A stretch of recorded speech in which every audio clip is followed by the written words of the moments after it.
Welcome, everybody, to Pro Mindset Podcast. This is your host, Craig Domann. Today, I have a special lady from the Bay Area, Tisha Cain. Tisha is a CEO, founder, artist, published author, doctor of law. She has her law degree. Tisha, thank you for being on Pro Mindset today. Thank you so much for having me, Craig. Okay, so young lady, this is what we're going to do. You're going to introduce yourself. You have so many accolades. Your resume is so long. Just share with our audience what you would like them to know. Yeah, absolutely. I think I have more little letters at the end of my name than most people. I'm really proud. I'm a straight A student. I've had 17 years in college.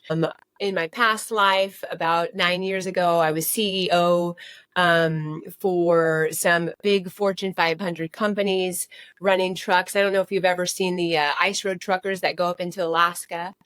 But I was the one running those trucks. We'd pick up the berries out of California, run them up the I-5 corridor into Alaska, turn on the heaters, heat the berries, and get them into all the stores. So I am recently a published author. I am a clinical hypnotherapist. I work on mindset and changing the power of your mind, and that allows you to change your life.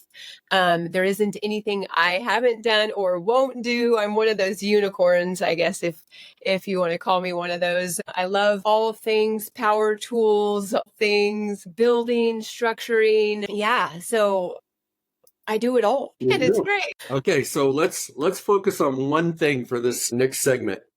How can people change their life by changing their thinking? What is like the formula? What is like it's in your toolbox per se, as far as like this is the framework for changing your thinking so you can change your mind? Yeah, and this is what I preach is the remedy is within. So the framework is once to go within, because I think all of our resources and all of our solutions are within. Get quiet your mind, find out what God has for you, and just ask the right questions. Sometimes you can't get to those questions by yourself, and that's why you hire a coach. That's why you hire someone to come in and ask those questions to get you out the victim mindset, the lack mindset, and propel you forward, going forward. Okay.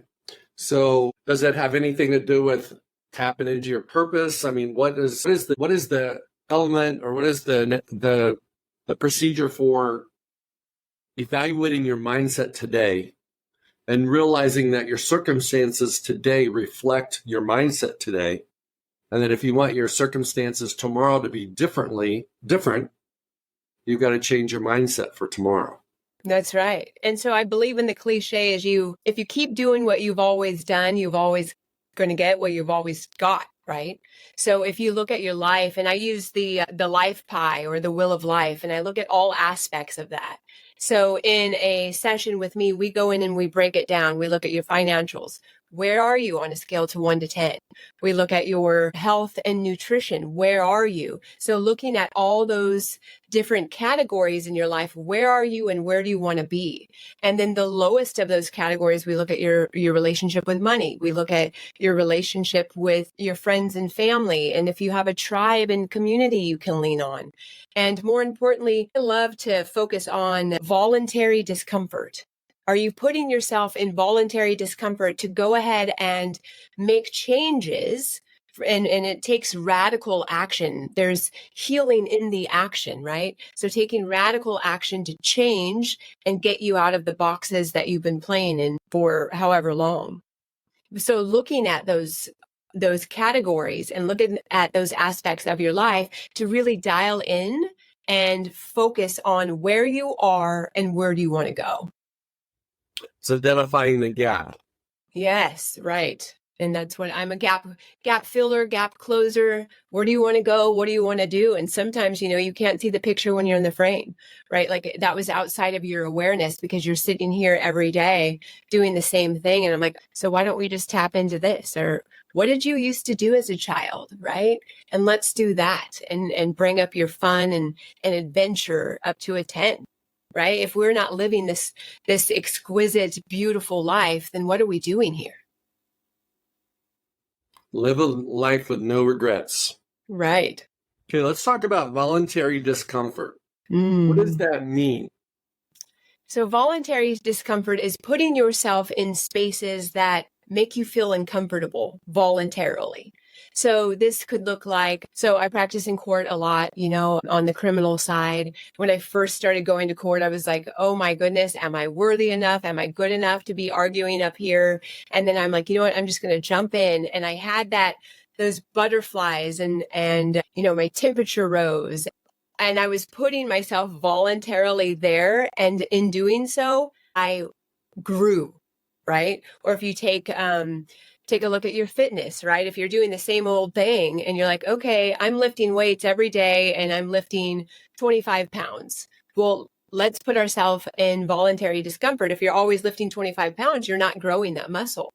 So let's, lift 30 and do that for, 4 weeks. So really stepping in and putting yourself outside of your comfort zone is what's important. So to me, that also means take a risk. Oh, absolutely. Do something new.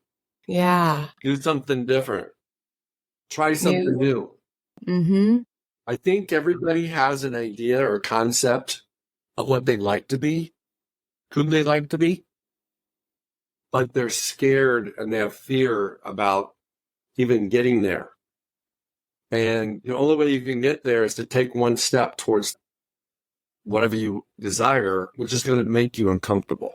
Yeah. And baby steps, small steps, where if fear, and that's what I love with hypnosis is I do a emotional change technique where I can go back to the root of your fear and where you anchored that in as a child, whether it be this life or past life, if you believe in that. And we clear up energetically where that fear is anchored in. And most times people say, oh, Tisha, I cannot believe that was holding me back. And I feel so light. I feel like my vessel has been cleared out, like I'm empty, like I can create now. And so having that fear hold you back is something that I love to work on. Like, okay, great. Fear is easy for me, right?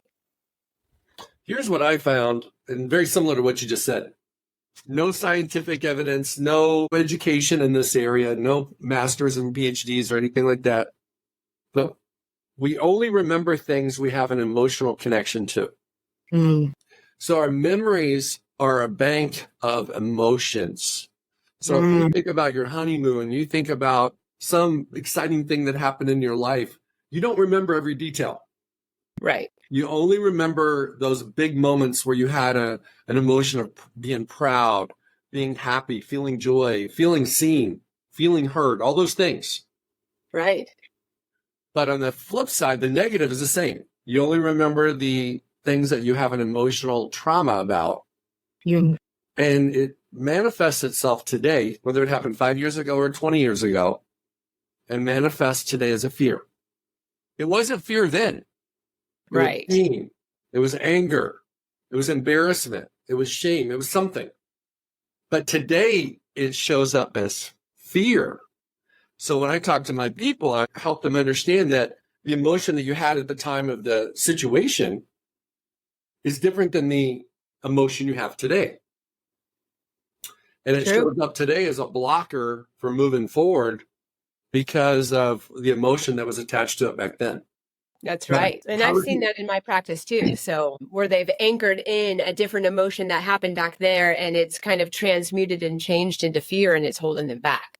So when I deal with a lot of athletes, I don't know what's happened recently, but college athletes who are having a mental to get to the next level where they physically trained, they're in their body, they're doing all the things, ice cold plunges, they're working out, they're doing all those things, but they can't fix the mind. And so under hypnosis, I'll go in and change the mindset to remove those blocks to get them to the next level. And whatever that looks like to them, they're like, whoa, I didn't realize that was anchored in way back then. So it's such a fascinating thing. I want to know more about hypnosis, but I want to make a comment before we go there. What I find is that you can have the best intentions, the best training, the best regimen, all these things. Your daily schedule, your programs, your systems, your habits are phenomenal. and you're trying to get from point A to point B. Let's say you're trying to make the Olympics or you're trying to go to the pros or, as an athlete. And when you get a moment, the truth is revealed. Mm. When the coach that hated on you in grade, or your dad who was angry because he was stressed out about his work, came home and said, hey, you don't work hard enough. Or some parent on the drive home from a game, when the kid's in the 4th grade says, hey, you know what, you're not any good. When they really didn't mean that. But they probably meant something like, hey, I'd like to see you work or play harder, get more effort, because that's really all you can evaluate is effort at that age. But they evaluated their competency, which was incorrect. But the kid has Velcro. There's Teflon and there's Velcro. Teflon, you let it roll off your back. Velcro, it sticks. But when it sticks, we have a tendency as humans to put it in our minds and hide it, put it in a closet, lock the door, throw away the key, all those types of things, and it doesn't show up. We're training, we're working, we're competing in things that are kind of important, but not ultimately important. But when we get to the finals, when we get to the tryout, when we get to that like epic moment, it comes back. Mm. And it manifests itself as doubt. Because now you're not sure if you're worthy. You're not sure if you're good enough. You're not sure if you believe what that person told you or what you're telling yourself. Right. You're having a tug of war you're having an identity crisis because you have earned the right to be what you're doing. But 15 years ago, when you were in elementary school, that coach, that teacher, or that parent, or that friend told you a lie that you think is a truth. Mm. So now let's jump into hypnosis. How does that work? How does hypnosis work? So basically, there's levels of awareness and awakening, right? So we have the beta, the alpha, the theta state. So I take you down to the theta state. And all hypnosis is, a lot of people say, well, it's against my religion to do hypnosis. And I'm like, wait a minute, let's talk about this real quick. What hypnosis is just self-hypnosis, right? So if you've ever been in your automobile and you're traveling from point A to point B, and you get over to point B and you're like, wow, I don't really remember all the roads that I took to get here, but I'm here now. That's hypnosis, right? And all hypnosis is self-hypnosis, a deep meditation at that theta state. So what we do is get you into that theta state, that deep where the wavelengths, not a delta sleep where you're totally out sleeping, but right before that, where everything's in a meditative state. And we go back in and I guide you through a process, go back in to have you recall. And I even do a forensic memory regression. So we go back and you don't really realize what's there in your brain or what you've locked down until you get there. So like I've done hypnosis where we recalled a license plate that in a robbery, right? So they're like, I saw the car, but I can't recall the license plate number. I said, well, did you see the license plate number? Yes, but I can't recall those numbers. So I take you back in a theta state and have you recall what was there from the past. And it's such a beautiful thing. And I didn't really believe in hypnosis until hypnosis was used on me to get rid of suffering. Because I had a strong hold on sadness. Sadness was my flavor, right? And so through the power of hypnosis, in one session, my husband was like, wow, I've got an upgraded wife. And I knew I had to learn this modality to be able to help and alleviate suffering on planet Earth. I knew I just if it changed my life so drastically, I knew I had to learn this and be able to deploy it out into the community and help save lives. If you don't mind, share the change, the Tisha 2.0 after the hypnosis compared to your normal state before. Yeah. So during hypnosis, I got so much awareness about when I anchored in that sadness. And it was just real short. It was when I was 3 years old and my aunt had committed suicide. My mother was sitting at the kitchen table and she had her hand on her forehead, just crying, wailing. And I saw my 3-year-old little self off to the side, not comprehending what mom was going through. And I anchored in that sadness at age 3. So as I went back on and did this emotional change technique, I went back in my timeline to every spot in the past where I had this sadness. And when I found where I anchored it in at 3, I gave myself those resources that I needed at 3. So what did little Tisha need at 3? She needed her mom to just grab her and hug her and say, everything is going to be okay. Mommy needs to cry right now. Everything's going to be okay. I also anchored in the feeling of being cold. So I was confused. I was cold. That's why I hated being cold as an adult, because I anchored it into sadness. So once I had this awareness of where I anchored that in, my clinical hypnotherapist took me back one step back before that event had happened. And what I realized, and this was so profound, and awareness is healing, right? What I realized is one step back from where I was playing, it was I don't want to date myself here, but 1980s. I had my little record player and I was playing Eye of the Tiger. And that has been my hype song in the gym my whole entire life.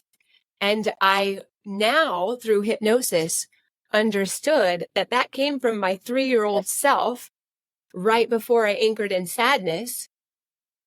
And I had awareness around why I love that song, because it was right before I anchored that in. And so Tisha 2.0, after this, that awareness of like, wow, all I needed was a hug at that moment. And my mom was just doing the best she could with what she knew. And I could go back and hug that little girl and give her what she needed to no longer have a strong hold on suffering. And it was that moment, it was like 10 years had lifted off my face. My husband said, wow, I didn't realize how much that cleared everything out. And I said, I didn't realize it either, but whatever this is, just that awareness from the past of how I did that and why I did that was so much healing. So let's go through the healing process. Awareness is number 1. What's number 2? Just so awareness, and then identifying what were those key triggers that held you back. And then number 3 would take like radical action to realize that, hey, that doesn't have a strong arm on you anymore. Like you can change your life through the power of mindset. Like, okay, I get it now. Now let's move forward. I no longer need that. I know it's no longer needed in my life because there's awareness around it. This may or may not apply, but one of the things I do with my clients and my coaching is I walk them through reframing that trauma and how in some bizarre way it's actually helped you. And changing the emotion that was connected to that event. Yeah. And so for you, I don't know how this would flow with your and align with your philosophy and perspective, but that music, Eye of the Tiger, that was the boxing movie, right? Yeah. Right. That was the theme song for Rocky. Yeah. So what happens is I would help you reframe that song and that situation is that's where you got your fight. That's where you got your ambition. That's where you got this will to go be somebody in this world that's you've accomplished a lot of things. Where did that drive come from? It came from when you were 3. That's a whole different way to look at it, right? Yeah, it's so great. It made you sad, but it also, when you relook at it, it gave you the fight to overcome adversity, to eliminate blocks, to block out the noise, to persevere, to have willpower, all these things that most people just settle for, hey, 9 to 5, I'm good. Yeah. No, and I love that because, I think here, and that's a good reframe for me too, is I think, God, or, we pray to Gus, God, universe, and spirit. God anchored that in right before life got hard, right? So that fight, that will to survive was anchored in because he knew, well, up ahead. And yet I didn't know, but it was anchored in to say, hey, we're going to give you this and it's going to carry you through. And not understanding or comprehending that was the pivotal moment to know that everything that I needed was already inside of me. It was already given to me. And so thank you. You reframed that even further for me. It was so great. So great. Well, one of the things that I would do is I would have you identify all the things that happened to you negatively that caused you sadness between 3 and now, and all the successes you've experienced between 3 and now because of your warrior spirit that you got when you were 3. And then by basically reframing the trauma, but magnifying the warrior fighter. And by doing that, it changes your whole perspective. Right. Because now you're glad it actually. Right. You give blessings for that. You bet. Absolutely. So that's the ultimate reframe, is when you can look back at something that happened to you, not for you, right? But it really was for you. That's right. But your whole life you thought it was to you. Right. That's exactly right. And this is what you talk about in your book too, like pro mindset, having that life is happening for you, not to you. And once you get out of, effect and into cause, to really comprehend that you are the cause of everything and you get to cause this life, that's where it gets to be so beautiful. Let's talk about athletes for a second. Yeah. The Olympics is coming up. It's already started. The Olympics has already started. Every one of these Olympians, almost everyone, has overcome some major adversity. They were told by a doc at some point in time they were never going to be able to walk again, not going to be able to do something again. That was their blessing, was the driver. Because training for the Olympics isn't sexy. I mean, it's stressful, and you only get to do it every 4 years. And, if your age doesn't match up with the calendar, you might be too young to do it when you're ready, and you might be too old to do it, those type of things. So with your experience in working with athletes, what is the number one diagnosis that you find that is common to a lot of athletes? Yeah, what I found recently, and and you kind of already touched on this, is right when they get to that pivotal moment of, okay, put me in the game, coach. It's like this visceral feeling of, am I worthy? Am I good enough? So I deal with a lot of, I'm not good enough. Like, really, is this for me? Am I supposed to be doing this? Am I worthy of this next phase of my life? So they get right to that edge. And it's either they have to make a life-defining decision. Like, am I worthy and propel yourself forward? Or am I going to keep playing small? And so that's what I've been dealing with, is a lot of not good enough, and then major emotions like anger, sadness, fear. Fear comes up a lot.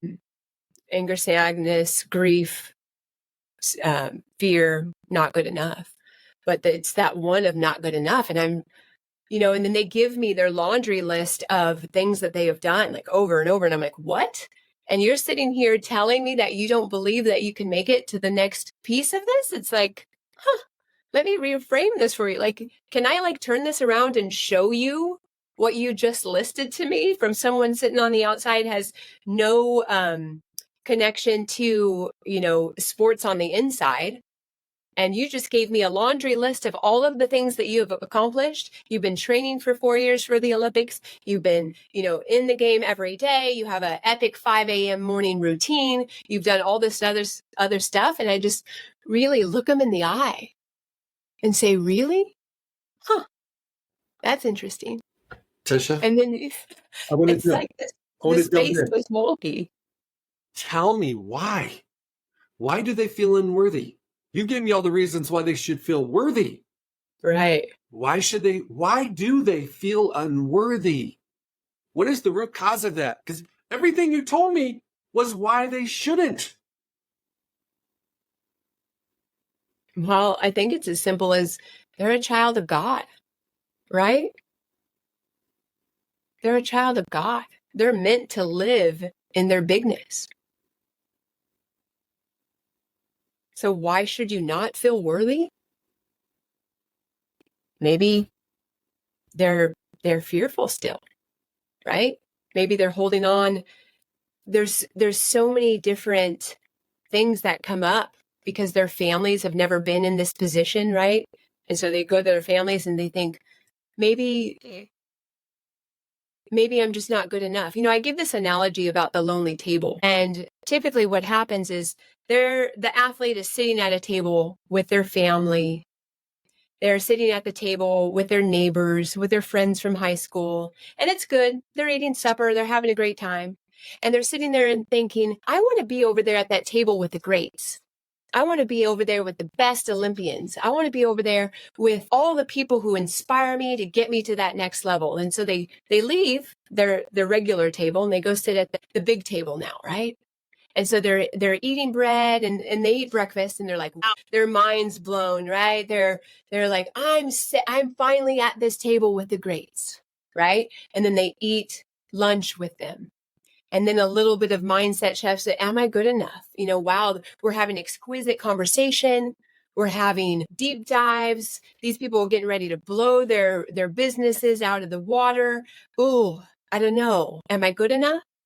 And so you get to supper time and you're like, I don't know. So you leave and you go back and you sit at the table with your family and friends. And now it just feels crunchy and wonky, right? You're like, wow, I just had a taste of sitting at this table with the major pros. And it was great, but I didn't feel good enough. And now I'm sitting over here with my family and my neighbors and where I've always been. And then now I don't fit here either. So then they leave that table again and then they go and sit at the lonely table. And for a while, the lonely table is beautiful, right? They get to pull out all the puzzle pieces out of the box. They get to have the whole table to themselves. But after a while, it just gets lonely. They're there by themselves where they know they've outgrown where they've come from and they don't feel worthy enough or good enough to go to sit with the pros. So they sit at the table, the lonely table, and they just sit there way too long.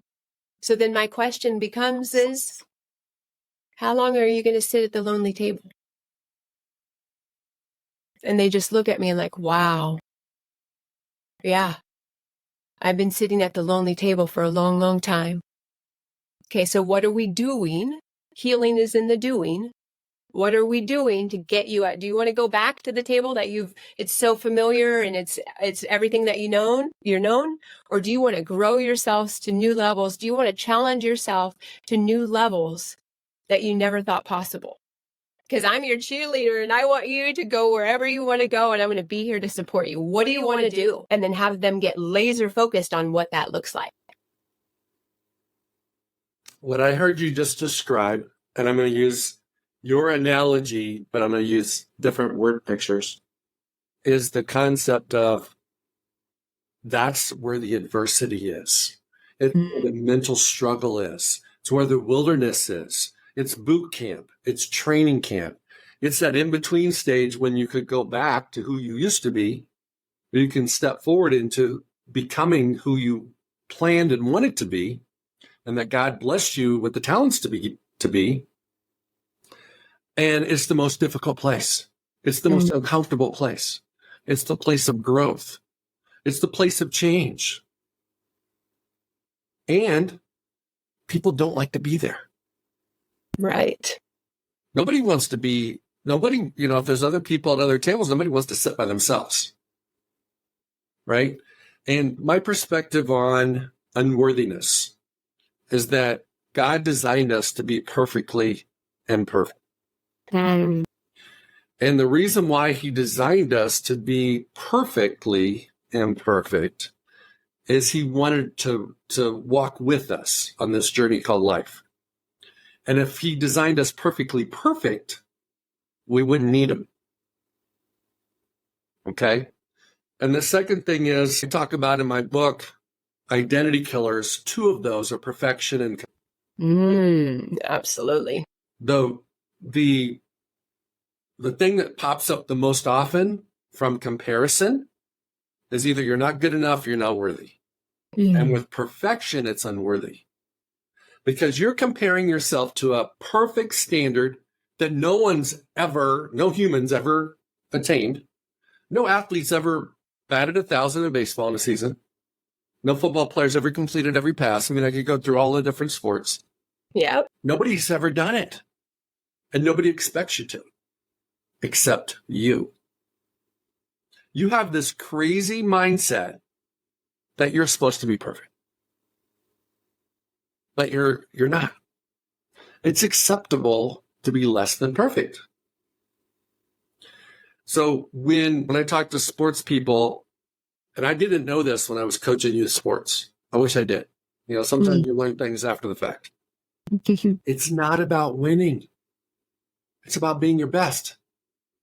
And John Wooden talks about the idea that, you really lose if you win and you didn't play your best. Right. I love that. And you really win if you played your best, but you didn't win. And so the concept of worthiness should be, can you be your best? And if you're doing your best, being your best, performing your best, not perfect, but your best, you're good. That's all you can do. That's all you can expect. Thoughts on that? Yeah, that's great. I think, a lot of times in my past, I was hustling for my worth and wanting to be perfect. I'm a straight A student, all those things, and having to do a deep dive into that and realizing I'm not, and realizing my 4% give is bigger than most people's 100% give, and being gentle with myself and allowing myself be softer and be easier on it, because no one can be harder on me than me. Right. And so giving myself the grace to say, you know what? I went out there, I tried my best. I gave it my all. I played full out. And that's how I do this life now. Is in the past, I didn't do that, but I do that now. Is everything I do, I'm all in. I risk it all. I'm all in. Put me in the game. Let's play full out. And at the other end of that, at that voluntary discomfort, I'm leaps and bounds from where I used to be because I played full out. And so that's what I would tell people is, whatever you got in trouble for as a kid in school, like I always got in trouble for, Tisha, sit down and be quiet, sit down and be quiet. Right. So that's actually your superpower, right? No, I'm here meant to live a big life. I'm here to have a bigger impact. And finding what that is and playing full out in life with no comparison, knowing I'm authentically, perfectly made. There's such beauty in that. And there's a lot of relief and comfort in knowing, hey, if I get in here and today I do the best I can with what I have, and I do the best I can with what I know, winning, hashtag winning, right? And giving myself that grace to say, good job. Good job. I would say that the majority of relationships that are struggling are because people don't love themselves first. And when I was listening to you, I was hearing you share your growth in loving yourself. And as you've been on this journey coaching other people, you're also giving yourself grace and giving yourself permission to love who God created you to be. Mm. And when you're in that space, you're more lovable. Mm. And then you're also easier to give love. And Yeah. so a lot of times when I'm coaching people about performance, it comes back to relationships too. Mm. And they struggle in their relationships because they don't know why. But the reason why is because they don't even love themselves. Yeah. It's hard to be loved if you don't love you. That's so true. And that's why I teach is the remedy is within. You have to start with yourself.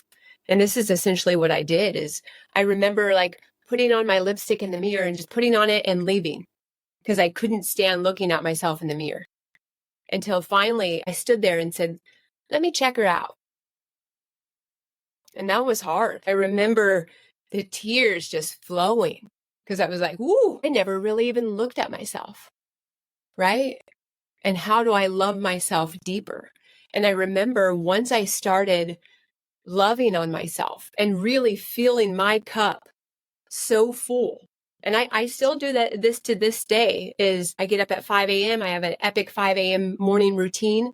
I did the 75-day hard last October and then or 2 years October. And then this year I did the 75. I created a 75-day soft where, you know, I was always in my masculine hustling, you know, do for that 75-day hard.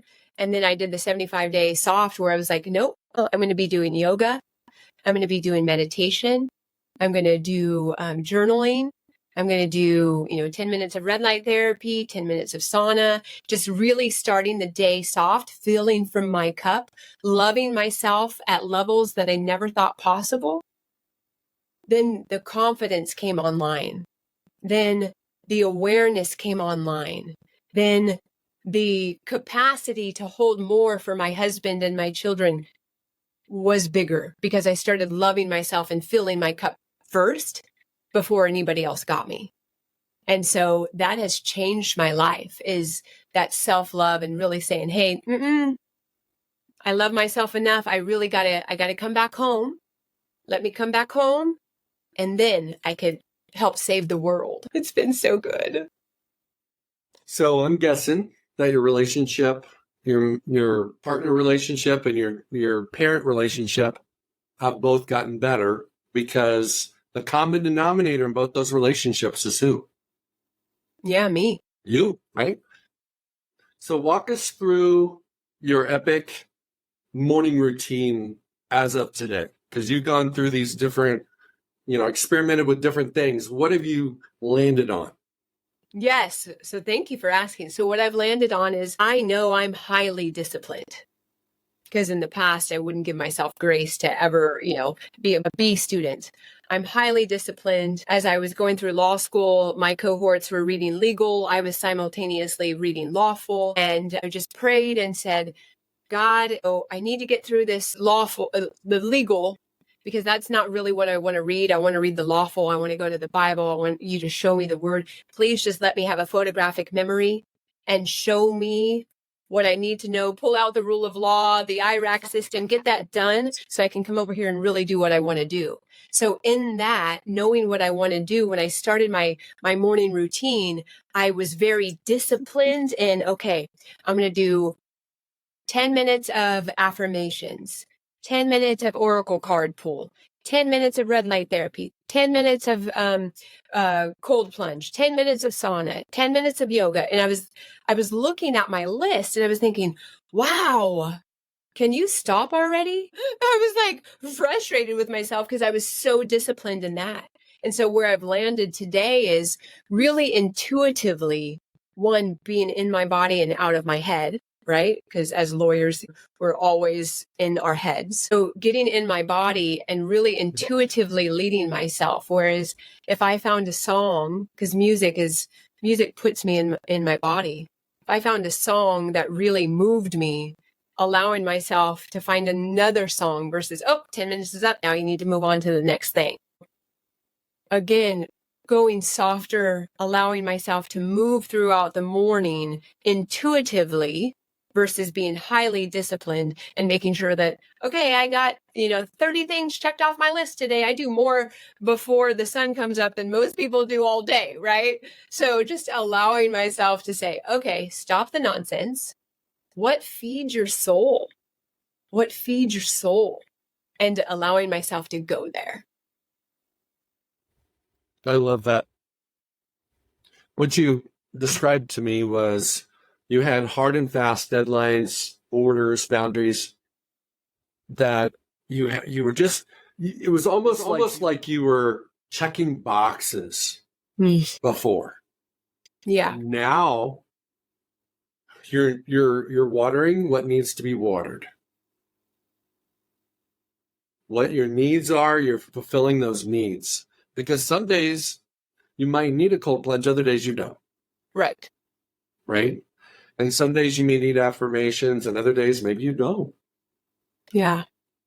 And so it's really about customizing your morning routine on a need basis rather than a have to basis. Yeah. And in most mornings, I don't know what I need. And I just kind of give it up to God and say, okay, who do you need me to be in this moment? And relinquishing and surrendering to the moment has what I really been learning. Wow. There's been so much insight and guidance in the power of stillness and in the power of not doing, in the power of being, because I think in the past, so being in corporate America, that's, made me operate so much in my masculine, whereas this part, I get to be softer and I get to operate more in my feminine. I watched how when I sat at the seat of my feminine and I allowed myself to be softer, what happened was my husband stepped up in his position as the man that he is. And I watched him bloom. I was like, wow. I would always say, well, I'm the family manager. I have this all planned out. Let's go. And my husband kind of got tired of me saying that. And one day he leaned over, he goes, you know what? You may be the family manager, but I'm the family guardian. I protect us. And whoa, that's sexy. Once I sat back and got softer and allowed him to lead our family, knowing I have the capability to, save the planet in 2 hours if I need to, but allowing my husband to really step up in his divine masculine while I sat at the seat of my divine feminine, our relationship even got better.